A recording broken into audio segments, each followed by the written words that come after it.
Hello' everyone নমস্কাৰ সকলোকে আৰু মোৰ এই নতুন ভিডিঅ'টোলৈ সকলোকে স্বাগতম জনাইছোঁ। মই কাশ্মীৰী আৰু মই আৰ্ট কৰি ভাল পাওঁ, লগতে ক্ৰাফ্টৰ কাম কৰি খুব সঁচাকৈ বিৰাট ভাল পাওঁ।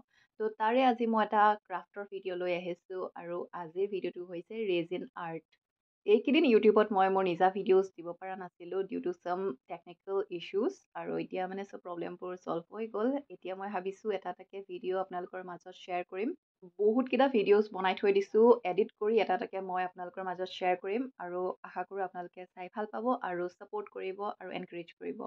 তো আজিৰ কামটো হৈছে বা এগৰাকীয়ে ৰেজিনৰ এটা লেটাৰ ষ্টেণ্ড বনাবলৈ কাৰণে মোক দিছিলে, আৰু তাকে মই বনাবলৈ কাৰণে এয়া কালাৰ্ছ লৈছোঁ। এয়া ৰেজিন মই মিক্স কৰিছোঁ। কেনেকৈ ৰেজিনৰ প্ৰপৰ্শ্যনত মই মিক্স কৰোঁ সেয়া ভিডিঅ'জ মই অলৰেডি দি থৈ দিছোঁ। যদি কোনোবাই চোৱা নাই, যদি চাবলৈ বিচাৰিছে, জানিব বিচাৰিছে, তেনেহ'লে তাৰ লিংকটো ডেছক্ৰিপশ্যন বক্সত দি থৈ দিম।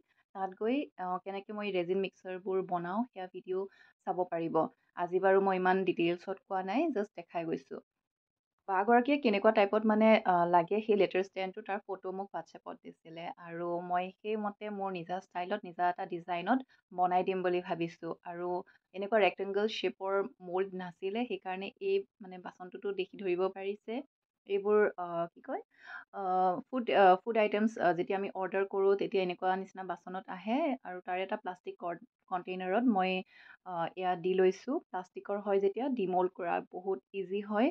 এনেকুৱা মানে হোৱাইট কালাৰ মল্ড ৰেক্টেংগল শ্বেপত মোৰ নাছিল, সেইকাৰণে মই এনেকুৱাতে ভাবিলোঁ কৰি চাওঁ হয়নে নহয়, আৰু ধুনীয়াকৈ এয়া শ্বেপত হৈ গৈছে। আৰু যিহেতু এইটো মানে কণ্টেইনাৰৰ শ্বেপটো ওলাই আছিল, মই ভাবিলোঁ এইখিনিত দিবলৈ কাৰণে এটা বেলেগ পৰ্শ্যন এটা লেয়াৰ হিচাপে দি দিওঁ। তাতে মই কালাৰফুল অলপ কৰি দিছোঁ। কালাৰ কম্বিনেশ্যনটো বাৰু ভাল লাগিছে নে নাই বাৰু কমেণ্ট কৰি জনাব। মই বাৰু এই ভাবি ভাবি মানে ভাল লাগিব বুলি মানে আইডিয়া কৰি কৰি বনাই আছোঁ। আৰু এইপিনে হাৰ্ট শ্বেপটো কৰি ল'লোঁ, বনাই ল'লোঁ ৰেজিনেদি, আৰু লেটাৰকেইটাও এয়া ৰেজিনেদি বনাই ল'লোঁ। গল্ডেনত দিছোঁ লেটাৰকেইটা, আৰু যিহেতু মানে প্লেটখনত মই শিমাৰী পিংক দিছোঁ, লগতে হোৱাইট এণ্ড ৰেড কম্বিনেশ্যনত আছে। কেনেকুৱা ডিজাইনত বনাওঁ সেইটো বাৰু দেখাইছোঁ ফাৰ্ষ্টতে, আৰু এতিয়া সেই ফ্ৰেমটো মই কেনেকৈ বনালোঁ সেয়া প্ৰচেছটো এতিয়া দেখাইছোঁ চাওকচোন। এ লাভ এম, আৰু এইটো হৈছে ৰেক্টেংগল বেছটো, আৰু ইয়াতে এতিয়া মই চিপকাই দিম। ইয়াতে যিকোনো ফেভিকল আঠা লগাই দিব পাৰে, মই ইয়াতে এইটো উড গ্লুটো লগাই দিছোঁ। আপোনালোকে মোৰ ভিডিঅ'বোৰ চাই ভাল পায় নে নাপায় বাৰু? যদি ভাল পায় তেনেহ'লে লাইক কৰিব, কমেণ্ট কৰিব আৰু ছাবস্ক্ৰাইব কৰি থৈ দিব মোৰ চেনেলটো। আৰু যদি এনেকুৱা ধৰণৰ ফ্ৰেম মানে এনেকুৱা লেটাৰ ষ্টেণ্ড হওক বা ৰেজিনেদি যিকোনো মেমৰেবল বস্তু যদি প্ৰিজাৰ্ভ কৰিব বিচাৰে, যিকোনো মানে ধৰি লওক এটা কি ক'ম মানে ধৰি লওক লকেট এটা হওক বা কলম হওক, বা মানে এক্সাম্পলহে দিছোঁ দেই, মানে তেনেকুৱা ধৰি লওক যিকোনো বস্তু হেৰাই নাযাওক, যাতে সন্মুখতে থাকক, যদি প্ৰিজাৰ্ভ কৰি থ'ব বিচাৰে ফৰ লাইফ টাইম, তেনেহ'লে মোলৈ দিব পাৰে, আৰু মই এটা ধুনীয়া ডিজাইনত ফৰ লাইফ টাইমৰ কাৰণে প্ৰিজাৰ্ভ কৰি দিব পাৰিম। আৰু বাজেটত হ'ব, যিটো বাজেটত লাগে যে এনেকুৱা বাজেটত মোক এইটো বস্তু প্ৰিজাৰ্ভ কৰি দিয়া, তো ঠিক সেই বাজেটতে মই এটা ধুনীয়া ডিজাইনত প্ৰিজাৰ্ভ কৰি দিম।